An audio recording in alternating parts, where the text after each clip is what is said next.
Jill heard her voice rise to a shriek and sob as Genitar's arrows sped past her father and one by one began to bring his enemies down. At last, Rhodry was through, leaping off his horse in time to catch Cullyn as he fell, and the battle noise faded away into the sound of her own sobs and Levian's frightened voice, barking orders to the servants.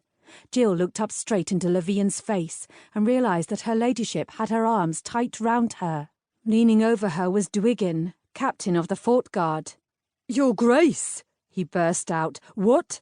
Dweomer, you dolt!" Levian said. "What else could it be? And her a friend of Nevyn's and all." Jill's tears stopped, wiped away by the icy realisation that Levian was speaking the truth. She felt herself shaking like an aspen in the wind as a servant ran over with a bit of elderberry wine. Levian forced her to drink it. "Jill, is your father dead?" "He is not, but he's as close to it as he can be. Your Grace, please, I beg you. I've got to write to him. What if he dies and I've never gotten to say farewell?" "Well, here, my heart aches for you, but you'll never be able to find the army." "Won't I, Your Grace?" Levian shuddered. "Besides," Jill went on, "that battle was hard fought. Lord Rhodry's going to need as many men of the fort guard as you can send him. I know I can lead them straight there. I truly do know it. They're only some 20 miles away. Please, Your Grace." Levian sighed and stood up from the bench, then ran shaking hands through her hair. "Done then," she said at last. "Dwygin, get 30 men ready to ride straight away." As Jill ran up to her chamber to get her gear, she was cursing her weird, hating herself and hating the Dweomer for taking her over. But for her beloved father's sake, she would use any weapon that came her way. There were times when the depth of his pride surprised even Rhodry himself. His back hurt so badly from the kicks and bruises of the day before that he could barely stand, and now that the berserker fit had left him, he was feeling every new blow that he'd gotten, but he drove himself to accompany Sliggan on a tour through the sombre camp. The men were bringing in the dead from the battlefield. Everywhere, Rhodry heard men cursing or keening as they recognised dead friends. They needed to see their Cavradoc on his feet. "Do we call this a victory or not?" Rhodry said. "Corbyn's the one who fled, eh?" Down near the supply wagons, Genitar and Calendariel were standing guard over the prisoners, who slouched on the ground in 2s or 3s, clinging together for comfort.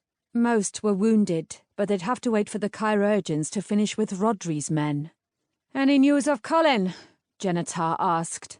"Still the same." Rhodry wearily rubbed the side of his face. "I came to thank you." "No thanks needed.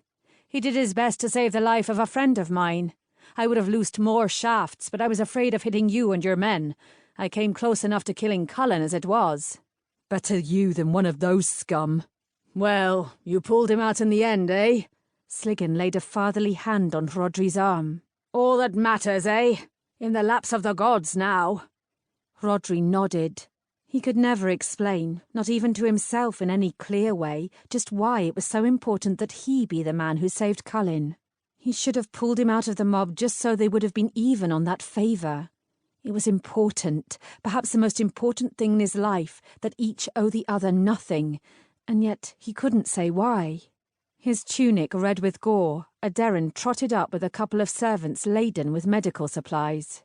"Your men are all tended, Lord Cavradoc, but Nevyn said to tell you that Lord Dormir just died."